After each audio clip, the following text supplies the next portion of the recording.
اللهم صل على محمد وآل محمد.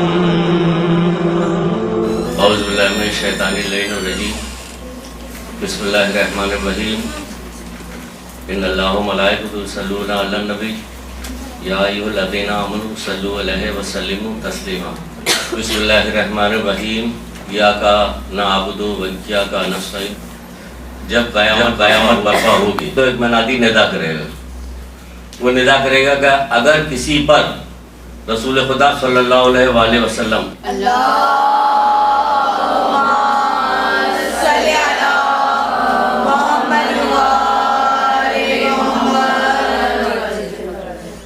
کسی پہ کوئی حق ہو رسول خدا صلی اللہ علیہ وآلہ وسلم کا تو وہ کھڑا ہو جائے. تو کچھ لوگ کھڑے ہو جائیں گے تو ان سے پوچھا جائے گا کہ تمہارا کیا حق رسول خدا صلی اللہ علیہ وآلہ وسلم پہ ہے. تو وہ جواب دے گا کہ ہم حضرت کے اس دنیا سے جانے کے بعد ان کی آل پر درود پڑھا کرتے تھے.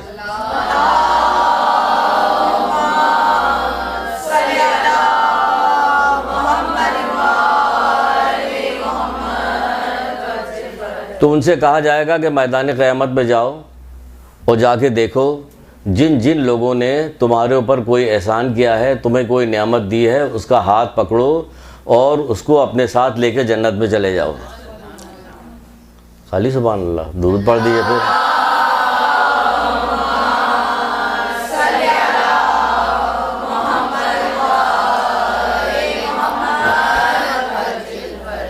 اتنا ثواب ہے اس درود پڑھنے کا کہ کچھ بار بار زندگی کے ہر شعبے میں ہر مسئلے کے لیے اگر پوری کتاب درود کی بہت ساری کتابیں آپ پڑھتی رہیے تو آپ کہیے کہ میرے تو ہر کام اسی سے حل ہوگا.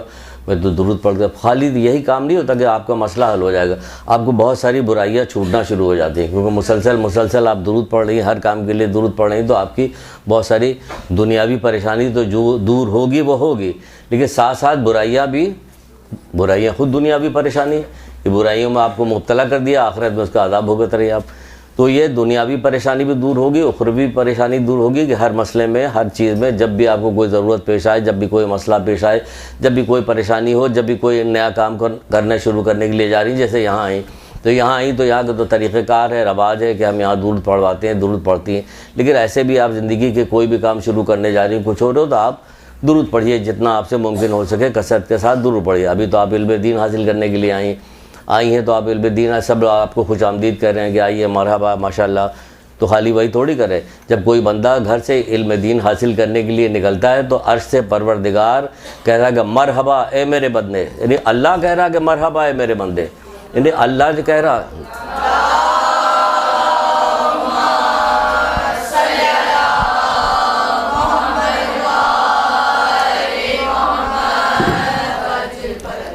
اللہ تعالیٰ کہا کہ مرحبا اے میرے بندے، کیا تجھے پتہ ہے کہ تجھے معلوم ہے کہ کس بلندی حاصل کرنے کا تو نے ارادہ کیا. یعنی اللہ کہہ رہے کون سی بلندی حاصل کرنا ارادہ کیا تم کو؟ کیا تم چاہتے ہو کہ کس بلندی حاصل کرنا چاہے؟ کیا تم چاہتے ہو کہ میں مقرب فرشتوں کے ہمسر بن جاؤں؟ مقرب فرشتوں کا ہمسر بن جاؤں؟ اس منزل تک جانا چاہتا ہے تو میں تیری مراد تک تجھے پہنچا دوں گا. تیری مراد تو کہ آپ دل سے اگر نیت کیا آپ نے کہ میں یہ کام اور حاصل کرنا بہت ضروری ہے، کیونکہ ہر چیز کا ایک راستہ ہوتا ہے اور جنت کا راستہ تو آپ کو پتہ کہ علم ہے. جنت کا راستہ علم ہے کہ اسی کے ذریعے سے آپ کو پتہ چلے گا. تو اس کا ہمسر بننا چاہتا، ہاں میں تیری مراد تک تجھے پہنچا دوں گا. یہ پروردگار کہہ رہا ہے کہ یہ رسول خدا صلی اللہ علیہ وآلہ وسلم کی روایت ہے.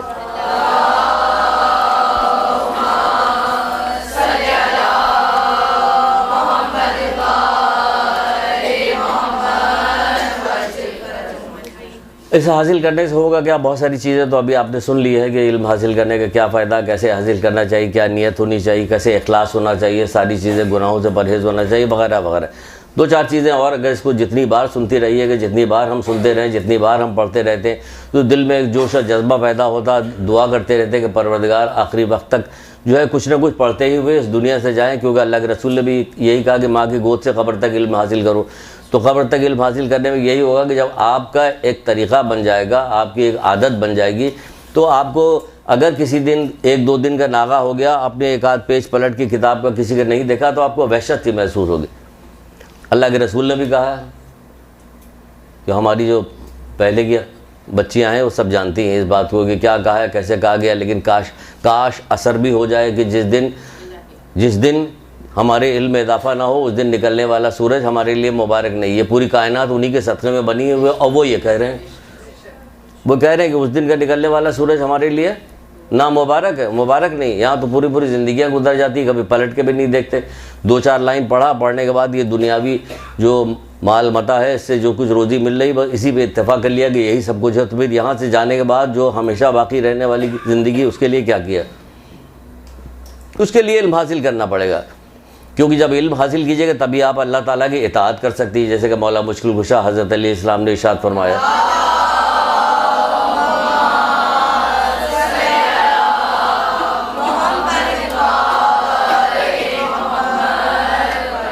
میں زیادہ وقت نہیں لوں گا، تھوڑی سی دیر میں کچھ ایسی چیزیں ہیں جو آپ کے سامنے پیش کریں گے کچھ غور و فکر کے لیے، پھر آپ کا رزلٹ اناؤنس ہوگا، تو اس لیے زیادہ وقت نہیں لیں گے.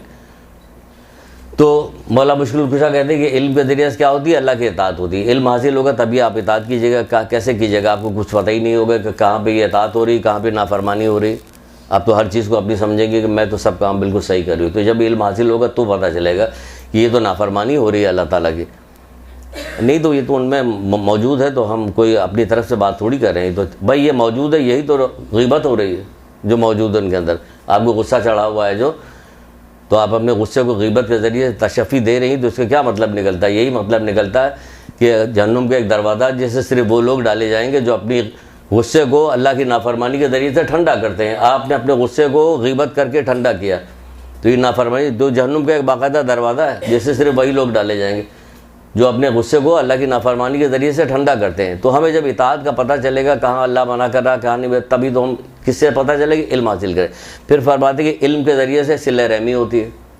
صلہ رحمی جو ہوتی ہے علم کے ذریعے سے ہوتی ہے. آپ کو پتہ چلے کہ صلہ رحمی اللہ تعالیٰ نے یہ چیز بنائی ہے، یہ رشتے اللہ تعالیٰ نے بنائے ہیں، اس کے لیے ثواب بھی بہت زیادہ رکھا گیا ہے. اگر اس میں زحمت ہے تو ثواب بھی بہت ہے. ایسا نہیں کہ زحمت نہیں، کیونکہ ہمارا جس معاشرے میں ہم رہ رہے ہیں یہاں پہ کسی نے بھی علم حاصل نہیں کیا، کوئی بھی دین کے اوپر نہیں چل رہا، ہر آدمی ایک دوسرے کو تنگ کر رہا، پریشان ہو رہا. اب ان کے ساتھ صلہ رحمی کیسے کی جائے؟ تو یہ بڑا مشکل کام ہے. لیکن مشکل کام ہے تو اس کے لیے اجر بھی بہت رکھا گیا ہے. اس کا پروردگار نے جو ہم سے تو یہ کہہ رہا کہ مزدور کی پسینہ خشک ہونے سے پہلے اس کی مزدوری دے دیں، تو ہم اس کی اطاعت کریں تو ہمیں اجر نہیں ملے گا، وہ بھی ہمیں فوراً دے گا، بلکہ پہلے کتنا تو اجر پہلے سے دے چکا ہے. بغیر استحقاق کے نعمتوں سے نوازنے والے یہ پروردگار تو ہے جو ہمارا کوئی استحقاق نہیں ہمیں چیزیں دیتا رہتا ہے. تو یہ کہا جا رہا ہے کہ صلہ رحمی کس سے ہوگی؟ کہ علم کے ذریعے سے ہوگی. ورنہ جو ہے 1000 میل کی مسافت سے جنت کی خوشبو سونگھی جا سکتی ہے، لیکن قطع رحمی کرنے والا یہ خوشبو نہیں سونگھ سکتا. تو اس لیے یہ مشکل کام ہے. تو جب مشکل کام ہے تو ہمیں جب اس کا ثواب پتہ ہے تو پھر کیا ہوگا؟ یہ مشکل کام ہم آسانی کے ساتھ کر لیں گے اللہ تعالیٰ کو یاد کرتے ہوئے. پھر کہا جا رہا ہے کہ علم کے ذریعے سے حرام حلال کی پہچان ہوتی ہے. بہت ساری ایسی چیزیں جو علم کے ذریعے سے پہچان ہوتی ہے کہ حرام حلال کی پہچان کس سے ہو رہی ہے؟ کہ علم کے ذریعے. جب آپ علم حاصل کرتی رہیے گا تو چھوٹی چھوٹی بہت ساری باریک چیزیں بھی جو ہم روز مرہ انجام دیتے رہتے ہیں ہمیں پتہ ہی نہیں چلتا یہ حرام ہو رہا، اب وہ حرام ہو جاتا ہے، اور سب جمع ہوتے چلے جاتی ہے. رسول اللہ ایک صحرا سے گزر رہے تھے. جلدی بیان کریں اسی لیے کہ آپ کا زیادہ وقت نہ لیں، اتنی دیر کی کلاس ہو چکی ہے، تب چاہ رہے کہ جلدی سے بات ختم. ایک صحرا سے گزر رہے تھے، اپنے ایک جگہ پڑاؤ ڈالا، رکے تو صحابیوں سے کہا ذرا سے یہاں پہ تھوڑی لکڑیاں جمع کرو گے. اللہ کے رسول یہاں کہاں لکڑیاں ہوں گی؟ کہ دیکھو کوئی بھی چھوٹا موٹا تنخواہ یہ وہ کوئی بھی چیز ہو جمع کرنا شروع. سب نے جمع کرنا شروع کیا، جمع کر کے لا کے سب کہا کہ ایک جگہ ڈالا تو ڈھیر بن گیا اتنا اونچا. کہیے تم دیکھ رہے ہو اسی طرح تم چھوٹے چھوٹے گناہ کرتے ہوئے جمع ہوتے ہوتے ڈھیر لگ جاتا ہم. تو ہم چھوٹے چھوٹے گناہ کر رہے تھے، ہمیں پتہ ہی نہیں چلتا کہ ہم گناہ کر رہے ہیں، نہ اس کی طرف متوجہ ہوتے، نہ کبھی استغفار کا ہم نے کوئی سلسلہ باندھا ہوا کہ ہم چلیے استغفار پڑھتے رہیں، رات کو سونے سے پڑھ لیں.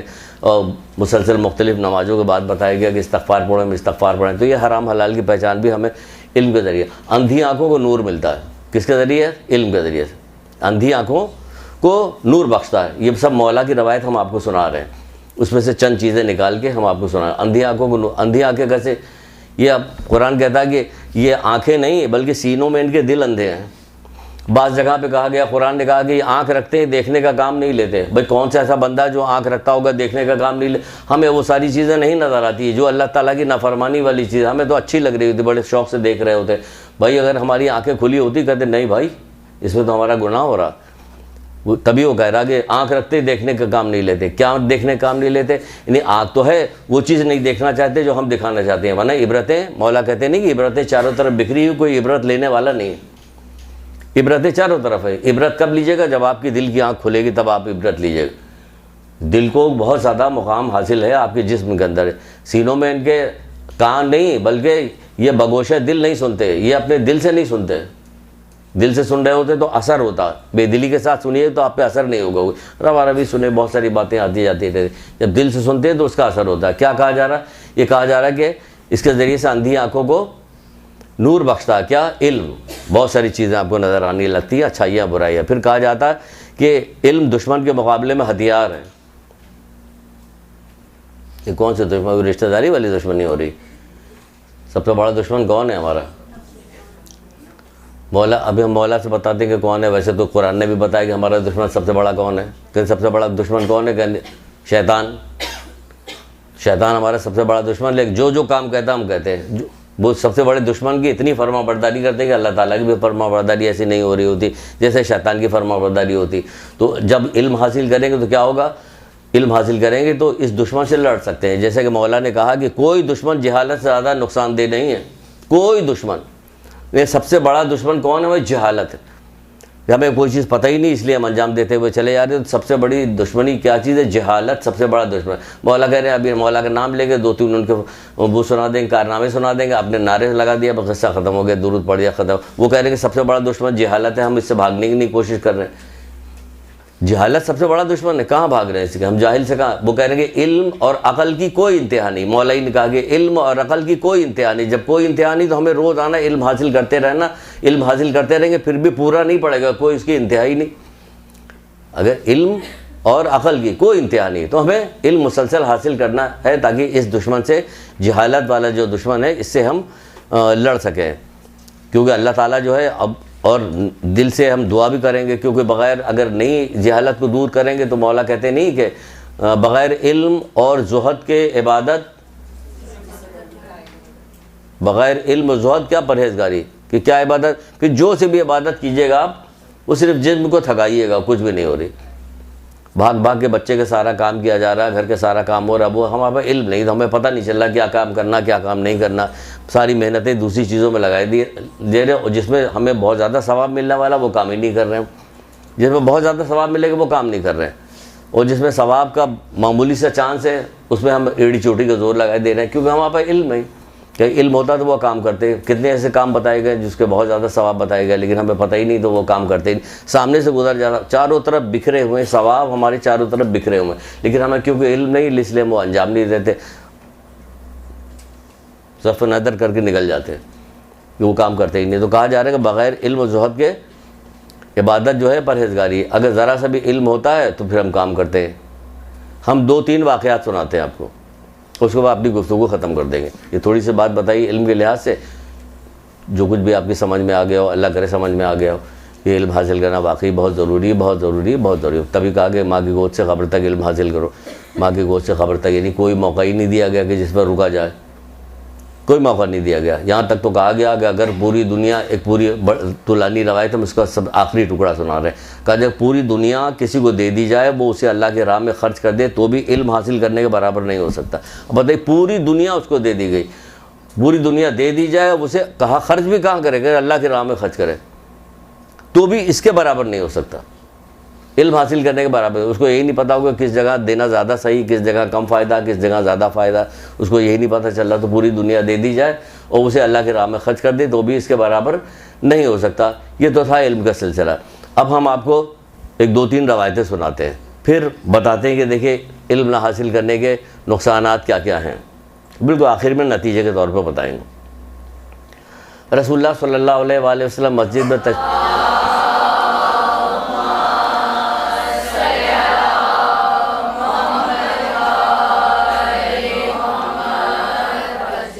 میں تشریف فرماتے ہیں کہ ایک شخص آیا، اللہ کے رسول کو ایک بڑا بوسیدہ سا کپڑا پہنے ہوئے اس نے دیکھا تو اس نے 12 دینار دیے کہ اللہ کے رسول ایک لباس خرید لیجیے آپ. اللہ کے رسول بوسیدہ کپڑا پہنے. یہاں تو بوسیدہ کپڑا پہن کے ذرا سی حیثیت نہیں بھی ہوتی، مانگ مانگ کے ہم پہن لیتے. نہیں ہم مانگ کے پہننے کے لیے پہنے کے ضرور اچھا کپڑا، کیونکہ اس کے علاوہ اور ہمارے اندر کوئی چیز ہے ہی نہیں کہ جس کی وجہ سے ہم کسی کو اٹریکٹ کریں. کپڑا ہی ہے، زیور ہے، وہی اٹریکٹ کر سکتی ہے، ورنہ تو حیثیت تو کچھ ہے ہی نہیں. نہ اخلاق اچھا ہے، نہ بات اچھی ہے، نہ ہمارے پاس کوئی بیٹھے تو اس کے علم میں اضافہ ہو، کوئی اچھی بات ہم اسے بتا سکیں، کوئی تجربے کی بات بتا سکے، کوئی ہم نے کتاب پڑھی وہ سب کچھ ہے ہی نہیں. تو ہم کیا کرتے ہیں پھر اسی کا سہارا لیتے ہیں تاکہ ہماری شان ہو، ورنہ تو کوئی چیز ہے. تو وہ سیدھا کپڑا پہنے ہوئے بیٹھے ہوئے تھے. تو اس نے 12 دینار دیے، درہم دینار جو کچھ دیے. کہا کہ اللہ کے رسول یہ لباس کے لیے. آپ حضرت علی علیہ السلام سے فرمایا، مولا مشکل کشا حضرت علی علیہ السلام سے،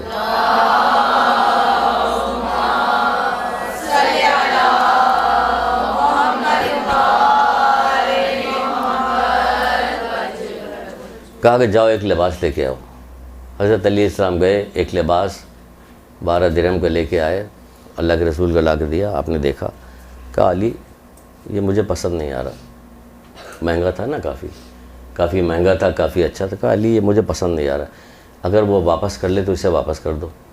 حضرت علی علیہ السلام گئے واپس کرنے کے لیے. کہا کہ اللہ کے رسول کو یہ پسند نہیں آیا، اگر تم لے لو واپس کر لو. اس نے واپس کر لیا.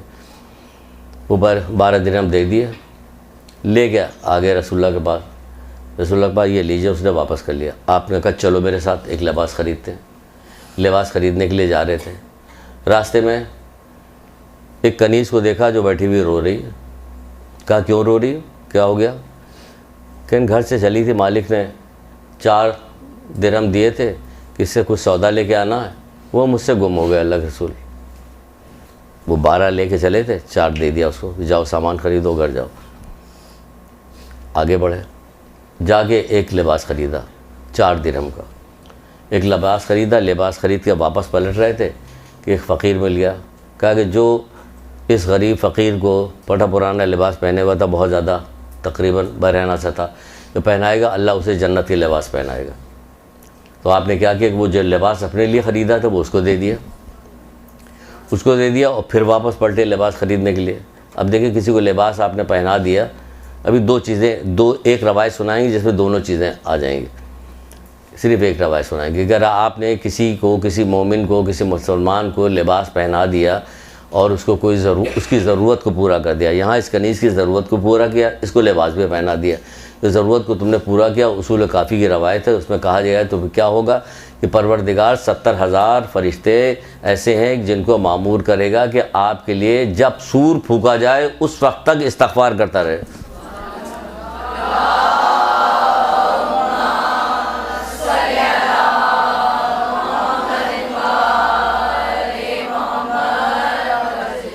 اگر کسی کو لباس پہنا دیا، دیکھیں کتنی فضیلت کی بات ہے.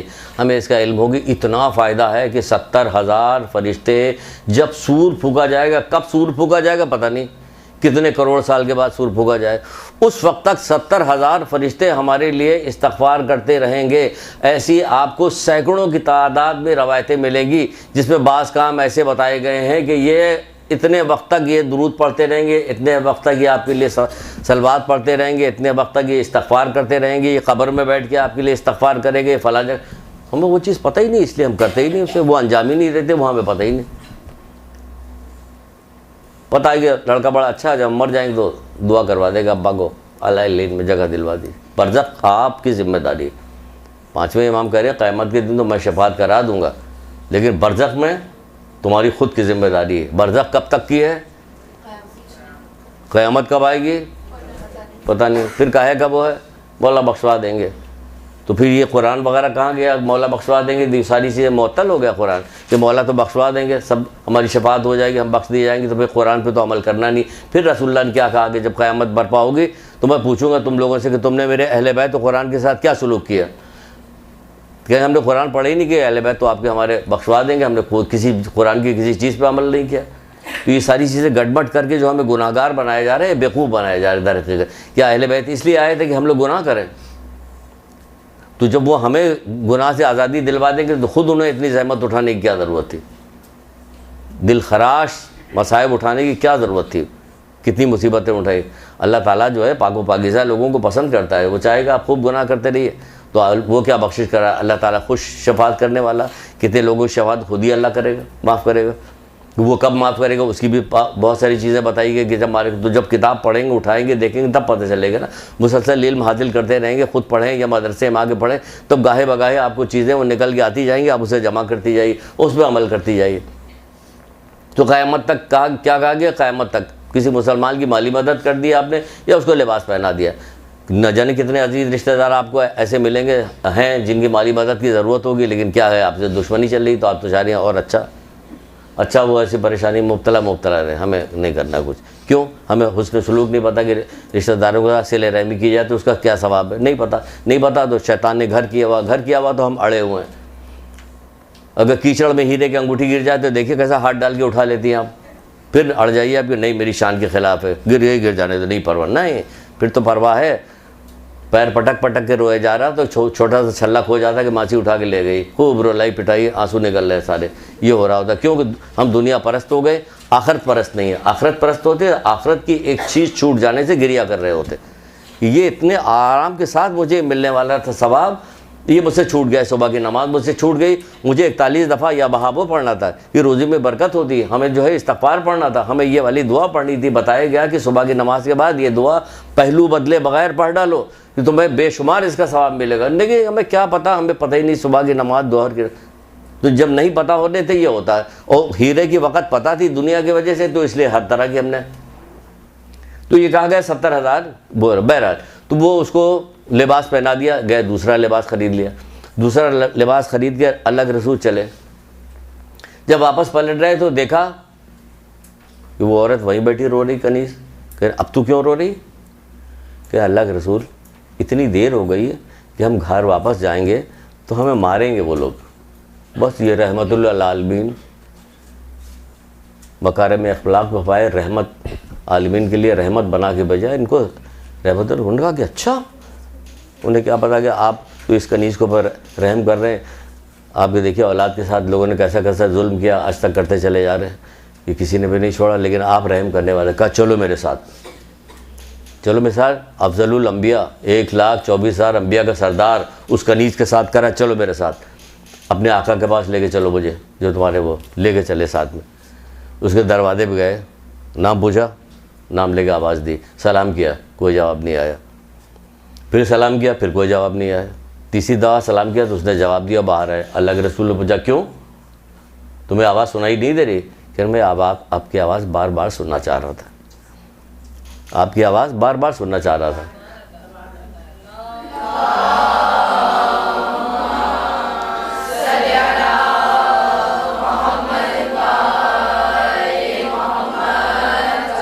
دیکھیے جب اللہ توفیق دیتا تو کیسا لوگ عمل کرتے ہیں. ہم تو 2-4-5 دشمنوں کو جانتے ہیں, 2-4-5 دوستوں کو جانتے ہیں. محمد علیہ محمد کو 2-4-5 دوستوں کو جانتے ہیں, 2-4-5 دشمنوں کو جانتے ہیں. بس آگے ہمیں کچھ پتہ ہی نہیں.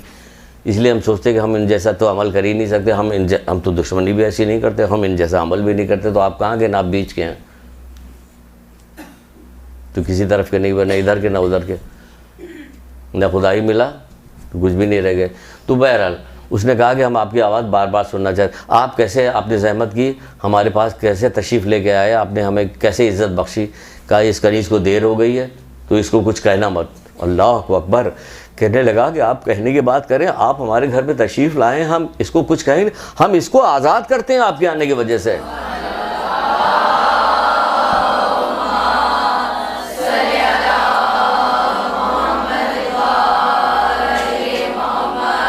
بلکہ کہا کہ میں یہ کنیز آپ کو دیتا ہوں. اللہ کے رسول نے اسے آزاد کر دیا, اس کو. ہو گیا آزاد, بات ختم ہو گئی. بات ختم نہیں ہوئی, اب بھی بتائیں گے اس کے پیچھے. ایک اور بات سنیے جو آپ کی بہت زیادہ سنی ہوئی ہے, لیکن تھوڑا سا ذرا سا بتائیں گے, کیونکہ ہم نے کہا کہ ہم کلاس کو جلدی ختم کر دیں گے. دیکھیے بہت زیادہ آپ نے سنا کہ ایک یہودی تھی, بڑھیا تھی, جو یہودی تھی جب بھی رسول اللہ گزرا کرتے تھے تو گھر کا کوڑا جمع کرتی تھی, جمع کرنے کے بعد پھینکا کرتی تھی. یعنی ایسی دشمنی دل میں تھی اس کے, ایسی دشمنی تھی کہ کوڑا جمع کر کے پھینکتی تھی. اصحاب, بہت سارے اصحاب تھے جو کہتے تھے اللہ کے رسول حکم دیجیے تو میں اس کے ساتھ یہ کر دوں وہ کر دوں. ان کا نہیں کچھ نہیں. بلکہ کسی نے کہا مجھ سے, یہ واقعہ سن رہا تھا, کہنے لگے کہ حکم کرنے کی ضرورت نہیں, صرف اشارہ, آنکھ سے اشارہ کرتے نیچے گر جاتی اس وقت کوڑا پھینک رہی تھی. یہی ہوتا نا, یہی گر جاتی تھی, اشارے کی دیر تھی. کہ اشارے پہ کیا دل میں خیال کرتے تو اس کا تیا پاچا ہو جاتا. بہرحال نہیں, کچھ دنوں بعد 2-3 دن گزر گئے، اس نے کوڑا نہیں پھینکا. تو کسی صاحب سے پوچھا کہ کیا بات ہے، وہ خاتون نہیں نظر آ رہی. ہم تو دنیا جان کی گالیاں دے کے پوچھتے ہے نا، خدا غارت کرے اس کو، وہ بڑھیا، وہ فلانا دھماکہ یہودن کوئی چیز تو کر، ہم کو تو گھر ہی میں نہیں چھوڑتے. تو آپ اس کی کیا بات کرتے ہیں؟ ہم گھر میں اولادوں کو یہ سب کہہ رہے ہوتے. اتنی عادت پڑ گئی ہمیں زبان کی آفتوں کے بارے میں پتہ ہی نہیں کہ زبان کی آفت کیا کیا ہے. یہ کیا چیز ہے کہ جس کے بارے میں کہا گیا ہے کہ اس کو قید کر کے، سب سے زیادہ قید کرنے والی کوئی چیز ہے؟ اللہ کے رسول کہہ رہے تھے کہ وہ زبان ہے سب سے زیادہ قید کرنے والی چیز. ہماری زبان سب سے زیادہ چلتی رہتی.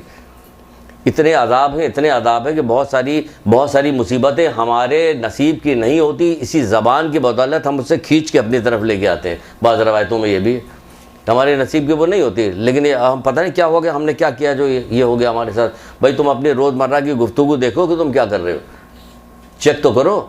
تمہاری گفتگو تو ہمارا نمائے اعمال ہے، اچھی ہو رہی ہے بری ہو رہی ہے. درود پڑھو گی تو ثواب ملے گا، فضول باتیں کرو گی تو نقصان ہوگا. تمہیں ہوگا کہ نہیں ہوگا؟ تو ثواب کی تو امید رکھ رہی ہو، تو نقصان والا کام جو کر رہی ہو اس کے بارے میں کیا خیال؟ تو بہرحال تو پوچھا کہ پتہ چلا کہ وہ بیمار ہے. کہ اچھا چلو اس کی عیادت کے لیے چلتے ہیں. بڑے حیران ہوئے سارے اصحاب کہ اللہ کے رسول اس دشمن کی عیادت کے لیے جا رہے ہیں. آپ کے یہاں ہوتا، ہمارے ساتھ کوئی ایسا سلوک کر رہا ہوتا خاندان میں، رشتہ داروں میں، خیر اس سے بہت کمتر درجے کا سلوک کر رہا تو بیمار پڑ جاتا تو آپ جاتی دیکھنے. مصلی بچھا لیتے کہ بس پروردگار یہ بیماری اس کی آخری ہو، بچنے نہ پائے کسی طرح سے، ہے نا. یہی ہوتا نا، بد دعائیں کر رہے ہوتے ہیں. حالانکہ اگر اس بیمار کے لیے دعا کریں گے تو کیا ہوگا؟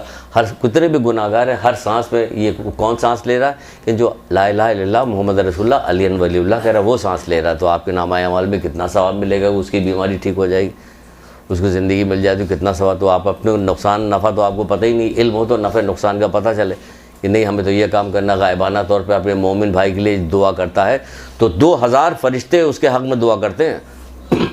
بتائیے 2000 فرشتے. معاف کیجیے گا.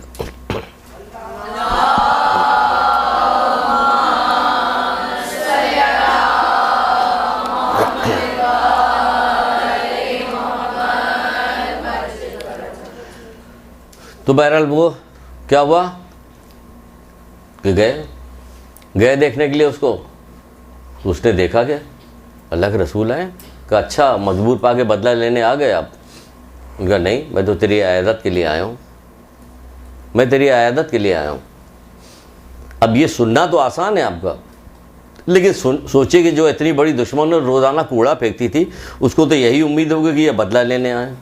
لیکن جب کہا کہ نہیں میں تیرے عیادت کرنے کے لیے آیا تو مبہوت ہو گئی، حیران ہو گئی تو کلمہ پڑھ کے ایمان لے آئی.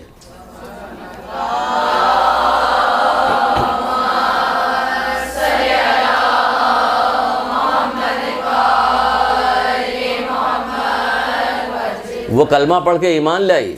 کس وجہ سے؟ کہ اس وجہ کہ اللہ کے رسول آئے ہیں. وہاں پہ کیا ہوا کہ وہ آئے تو کیا ہوا کہ وہ کنیز کو آزاد کیے دے رہے ہیں. اس نے کیا کیا کہ کلمہ پڑھ کے ایمان لے کے آئی. کیونکہ جب بیمار کی عیادت کرنے کے لیے آپ بھی اگر جائیے گا، گھر سے نکل کے جائیے گا، واپس ہوتے وقت جب آئیے گا کسی بیمار کے عزیز رشتہ دار کی عیادت کے لیے جائیے تو 70,000 فرشتے درود پڑھیں گے آپ کے حق میں. یہ ہے 70,000 فرشتے آپ کے حق میں درود پڑھیں گے. جب آپ گھر سے جائیے گا، نکل کے آنے کے اور جانے کے وقت تک جتنا وقت ہوگا سب میں درود پڑھا جا رہا ہوگا آپ کے لیے. تو کتنا فائدہ ہے. اب یہ والا فائدہ نہیں کہ ہمیں 70,000 فرشتے درود پڑھوانا، ہم دعا مانگیں سارے رشتہ دار ہمارے بیمار پڑ جائیں تک ہم جائیں دیکھیں. ان کے سب دعا کریں گے کہ اللہ ان کو صحت دے، ان کو صدقہ نکالیں گے، ان کے لیے دعا کریں گے پروردگار ان کے صحت بخشے ان کو.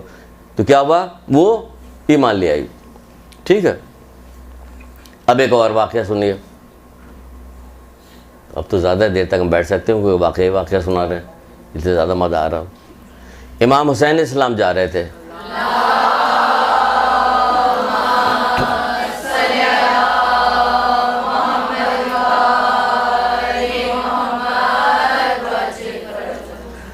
دیکھا ہے کہ ایک شخص ہے، وہ ایک لقمہ خود کھا رہا ہے، ایک لقمہ کتے کو دے رہا. ایک لقمہ خود کھا رہا ہے، ایک لقمہ کتے کو دے رہا. مولا رکنے کے بعد کہا یہ تو کیا کر رہا ہے؟ کہنے لگا میں ایک غمگین آدمی ہوں، میں کتے کو کھلا کے خوشی حاصل کرنا چاہتا ہوں. کہ کیا تجھے غم ہے؟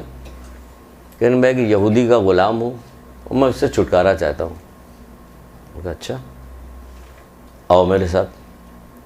اس کو ساتھ لے کے اس یہودی کے دروازے پہ پہنچے. دق الباب کیا, وہ باہر نکلا, آپ کو دیکھ کے حیران رہ گیا. کہا آپ نے کیسے زحمت کی, کیسے مجھے عزت بخشی؟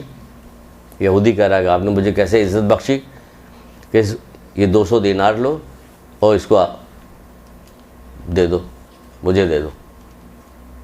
اس نے کہا آپ ہمارے گھر تشریف لائے, مجھے عزت بخشی, میں یہ پیسے لوں گا؟ میں نے اس کو آزاد کیا, آپ کو دیا, اور یہ 200 دینار بھی لیجئے, اور جس باغ میں یہ پانی دیتا تھا وہ بھی اس کو دیا میں نے.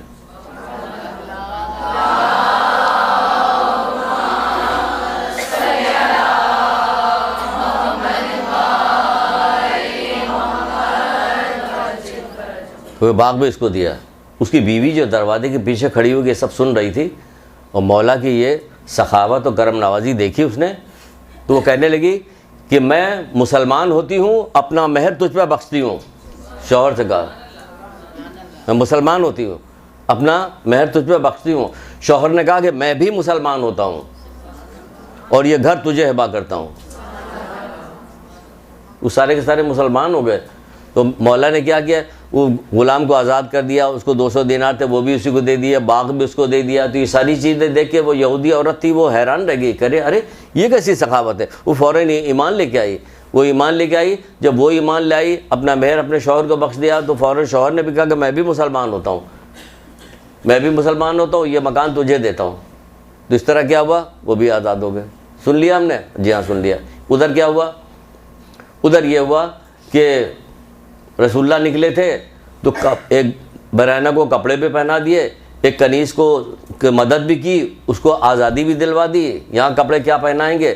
اللہ کے رسول کا ایک قول نہیں ہے جو آپ فرماتے ہیں ان قریب میری امت میں ایسے لوگ ظاہر ہوں گے, میری امت کے ایسے لوگ ہوں گے, میری امت کے گروہ ہوں گے جو نیاز و نعمت میں آنکھیں کھولیں گے, ان کی تمام ہمتیں قسم قسم کے اچھے کھانے اور اچھے لباس پہ صرف ہو جائیں گی, اور زبانی طور پہ لوگ ان کی تعریف کریں گے, یہ میری امت کے بدترین لوگ ہوں گے. ہمارے ہاں یہ حشر کپڑے لتے کا ہے یا نہیں اثر؟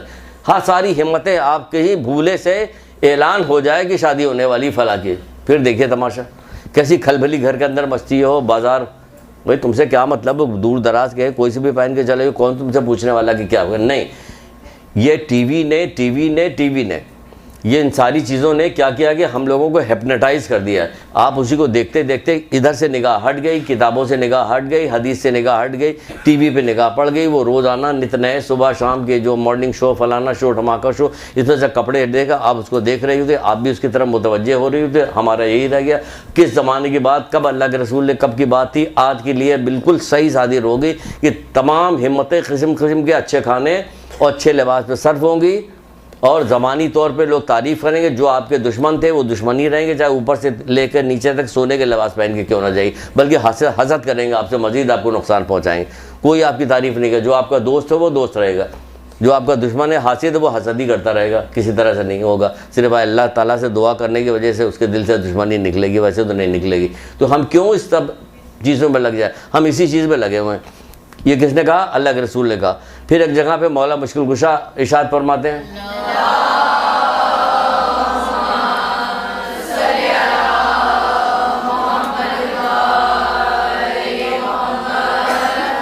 آپ فرماتے ہیں جو شخص زندگی میں زینت و زیبائش یا آرائش زیادہ کرتا ہے تو کیا کہتا ہوں, اس کی عقل کم ہو جاتی ہے. کہ ساری فکر تو ہماری اس میں لگی, اس میں تو لگی نہیں, ادھر لگی ہوئی, تو کیا ہو, عقل کم ہو جاتی ہے. تو اس طرح سے ہم نے کیا کیا, اپنی عقل کم کر دی. تو ہم کوئی سے بھی واقعہ آپ کو سنائیں, کوئی سی بھی بات آپ کو بتائیں, آپ سے کوئی نتیجہ ہی نہیں نکلنا ہوتا, کوئی نتیجہ نہیں نکلتا. واقعہ تو سنا دیا, اگر کہا جائے کہ نتیجہ بتائیے, تو پتہ نہیں کیا اس سے کیا نتیجہ نکل رہا, کیوں سنایا آپ نے, ہمیں تو نہیں پتہ چل رہا کیوں سنایا, اور نہ نتیجہ پتہ چل رہا. تو نتیجہ اسی لیے نہیں پتہ چلتا کہ ہم اس چیز کے اوپر غور فکر نہیں کرتے. غور فکر کس چیز پہ شروع ہو گیا؟ غور فکر ابھی بتا رہے ہیں, ایک دو حدیثیں اور سن لیجیے پتہ چلے گا. امام حسن اسلام ارشاد فرماتے ہیں, اور تھوڑی سی دیر ہے, زیادہ دیر نہیں,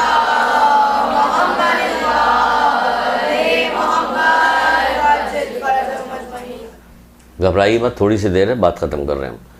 دیکھیے نتیجہ نہیں نکال پائے. یہ 3 واقعات سنے, نتیجہ نہیں نکلا. ابھی نتیجہ بتاتے ہیں آپ کو, اس سے کیوں سنایا ہم نے, کیوں بتایا آپ کو, کیا کہنا چاہتے ہیں. پہلے 2 قول سن لیجیے. مولا امام حسین اسلام کیا فرماتے ہیں؟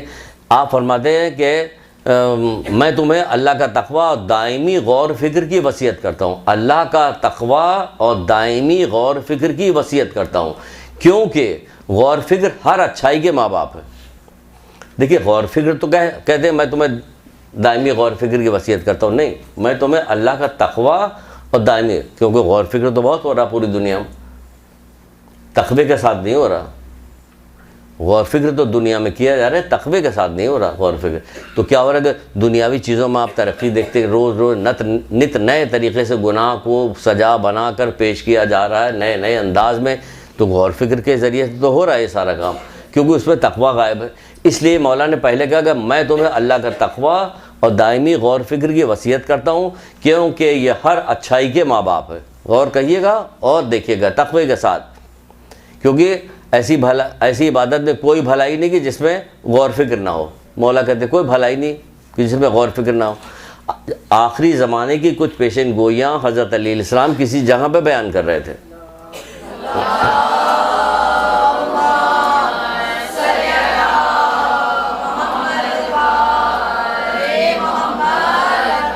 وہ آخری زمانے کے جو فتنے ہیں, جو برائیاں ہیں, ان کا تذکرہ کر رہے تھے. تو کسی نے پوچھا کہ مولا ایسا وقت کب آئے گا, پوچھا کہ کب آئے گا, تو آپ نے فرمایا جب دین کے علاوہ دوسری چیزوں میں سوجھ بوجھ کی جائے گی. غور فکر دین کے علاوہ دوسری چیزوں میں ہو رہا ہے. جب دین کے علاوہ دوسری چیزوں میں سوجھ بوجھ کی جائے گی تب ہوگا. جب علم کو حاصل کیا جائے گا, کس لیے حاصل کیا جائے گا؟ آخرت کے لیے نہیں حاصل کیا جائے گا, دنیا کے لیے حاصل کیا جائے گا. اور اعمال کے ذریعے سے, آخرت کے اعمال کے ذریعے سے دنیا کی خواہش کی جائے گی. آخرت کے اعمال دکھاوے کے لیے کر رہے ہیں. کیا کر رہے ہیں کہ آپ جا رہی ہیں مجلس پڑھنے کے لیے, یہ کس کے لیے پڑھ رہے ہیں؟ دنیا کے لیے, آخرت کے لیے نہیں. اس لیے پڑھ رہے ہیں کہ بڑا نام ہوگا, بڑی شہرت ہوگی, بڑی ہوگی. یعنی آخرت کا کام دنیا کے لیے کر رہی ہے, اور ایسے بہت سارے کام. تو پھر کیا ہوگا اس سے؟ پھر یہی ہوگا اس سے کہ مولا کہہ رہے ہیں کہ کب قیام برپا ہوگی, یہ فتنے کب برپا ہوں گے؟ کہہ رہے جب اس وقت برپا ہوں گے جب دین کے علاوہ دوسری چیزوں میں غور فکر ہوگا. آپ غور فکر دین کے بارے میں کیا کریں, دوسری چیزوں کے بارے میں غور فکر کر رہے, اس کے بارے میں نہیں غور فکر کر رہی. چوتھے امام زین العابدین علیہ السلام.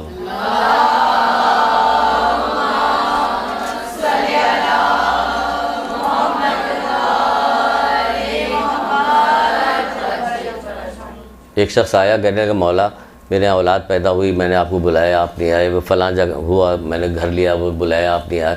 میں نے جب بھی آپ کو اپنے گھر دعوت کے لیے بلایا, آپ کبھی نہیں آئے. کہ نہیں, جب سے میرے بابا یعنی جو کربلا برپا ہوئی اس کے بعد سے میں کہیں بھی نہیں جاتا. ہاں میرے بابا کی مجلس کرو تو میں آؤں گا. آپ نے بھی سنا ہوگا, بہت دفعہ سنا ہوگا یہ والی بات. اس نے کہا اچھا. اس نے اپنے گھر میں ایک مجلس کا اہتمام کیا. اس کا کوئی پروگرام تھا, اس کے بیٹے کی شادی تھی یا کیا, تو اس نے مجلس کا اہتمام کیا. مولا کو بلایا, جہاں پہ ذاکر بیٹھتا تھا وہاں قریب بھی لے جا کے مولا کو بیٹھایا. ذاکر نے مجلس پڑھی, بہت رقت ہوئی, بہت گریا ہوا. جب مجلس ختم ہوئی, گریا ختم ہوا, تو اس نے دیکھا کہ مولا تو وہاں پہ نہیں موجود ہے, چوتھے امام تو وہاں نہیں موجود ہے. تو اس نے دیکھا کہ چوتھے امام وہاں پہ جہاں پہ سامعین بیٹھے ہوئے تھے, عزادار جو بیٹھے تھے, وہاں جوتیوں کے پاس بیٹھے. بھاگا ہوا گیا, پوچھا مولا آپ یہاں کیسے آئے؟ کہ میں نے دیکھا کہ جس وقت گریا طاری تھا, یہاں پہ سب گریا کر رہے تھے, اس وقت میں نے دیکھا کہ میری جدہ فاطمہ الزہرا سلام اللہ علیہ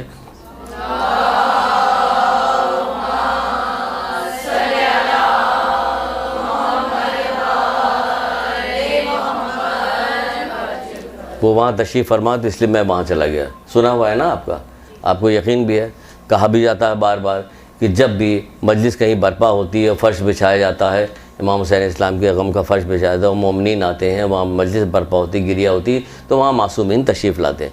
معصوم آتی ہیں, معصومہ آتی ہیں, معصومین آتے ہیں, سارے کے سارے لوگ آتے ہیں. چوتھے امام کا ایک واقعہ کسی جگہ میں سن رہا تھا کہ جب قید کیا گیا تو قید خانے میں جو قید کا زندان کا جو داروغہ تھا, وہ ظاہر ہے کہ ہر ایسے ہی آدمی وہاں پہ رکھا جاتا ہے جو سخت ترین دشمن ہو, لیکن ان کی لوگوں کا ریاضہ تو ان کی تقوی, پرہیزگاری, ان کا رہنے کا طریقہ, گریہ, ساری چیز دیکھ کے وہ محب ہو گیا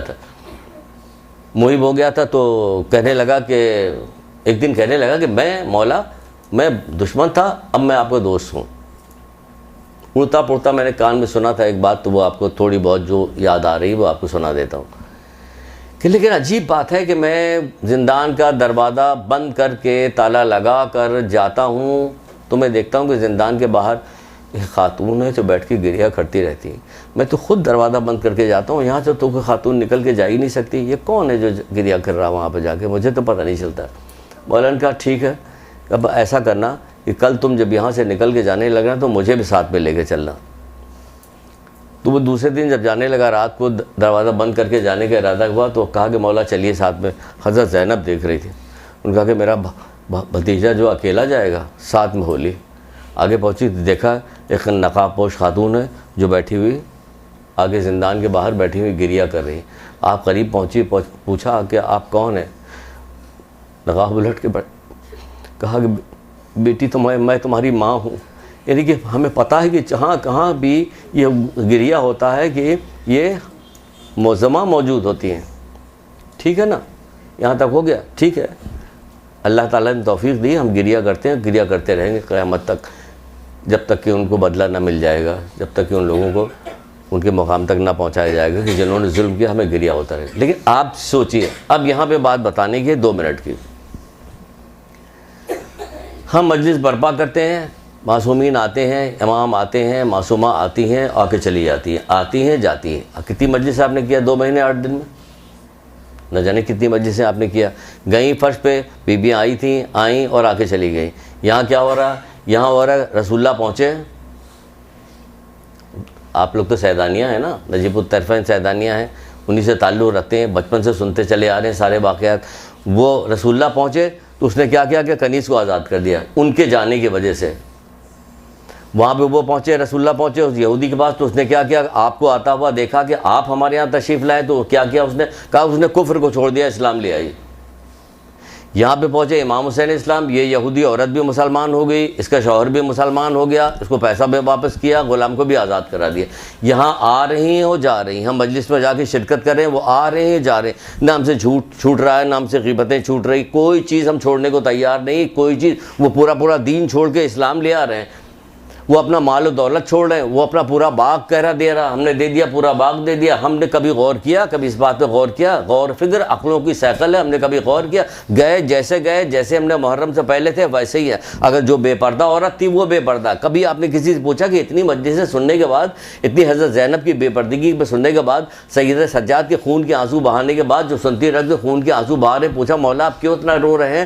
آپ کے بھائی جو مسلم ابن عقیل تھے وہ تو سینہ تان کے دربار کے اندر گئے تھے، آپ اس طرح جھکے ہوئے کیوں؟ کہ مسلم ابن عقیل کے ساتھ ان کی ماں بہنیں بے پردہ نہیں تھیں، تو ہمارے ساتھ یہ خون کے آنسو وہ رو رہے ہیں، خون کے آنسو رو رہے ہیں. سنتی بھی رہتی، نوحے پہ بھی یہ پڑھتی رہتی، کوئی تبدیلی نہیں آتی. کیوں؟ کہ دین کے معاملے میں کبھی غور فکر نہیں کرتے، اپنے معاملے میں کبھی غور فکری نہیں کرتے کہ ہم جا رہے ہیں، آ رہے ہیں، جا رہے ہیں. پورا محرم گزر جاتا، 2 مہینے 8 دن گزر جاتے، سب کچھ ہوتا، کوئی تبدیلی ہمارے اندر نہیں ہوتی. ایسی شرکت ہے، ایسی عبادت میں کوئی بھلائی نہیں کہ جس میں غور فکر نہ ہو.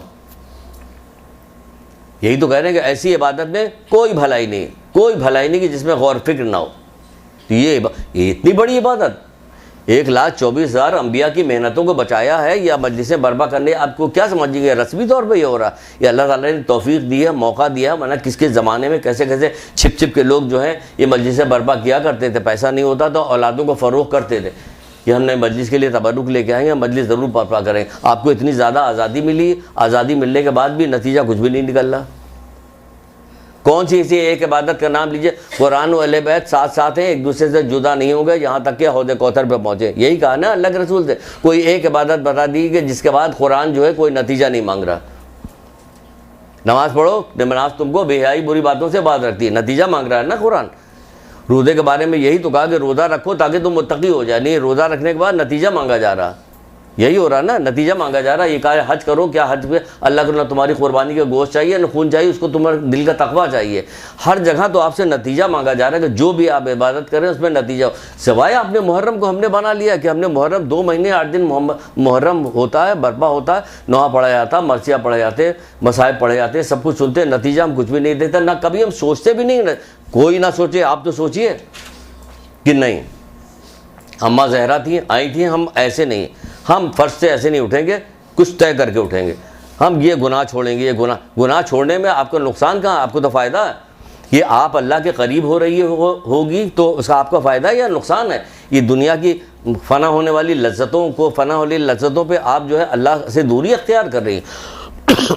کہا یہی تو جا رہا رسول اللہ نے, جس کی نماز اس کو بے حیائی بری باتوں سے باز نہیں رکھتی, ایسی نماز اسے اللہ سے قریب کرنے کے بجائے اللہ سے دور کر رہی ہے. تو چھوڑیے ان سب چیزوں کے, ہم اللہ سے دور نہیں, اللہ سے قریب ہوں گے. جو اللہ سے قریب ہوگا وہی فائدے میں رہے گا, جو اللہ سے دور رہے گا وہی نقصان میں رہے گا.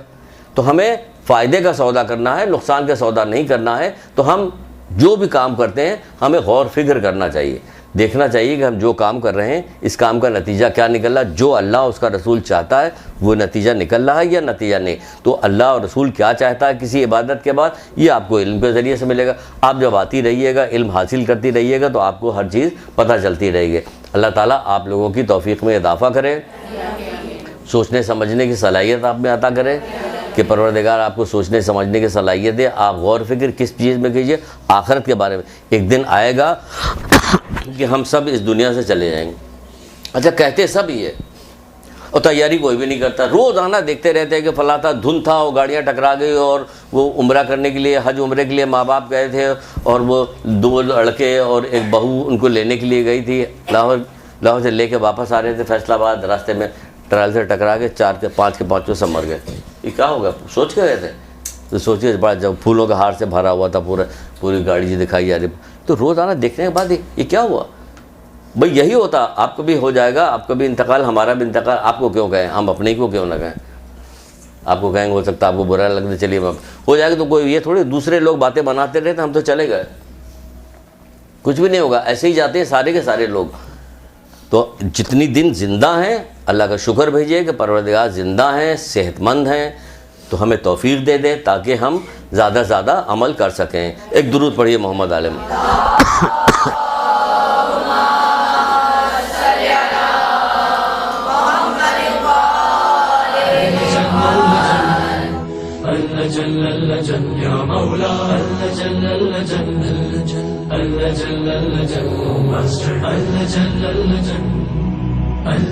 يا صاحب السماء اللجن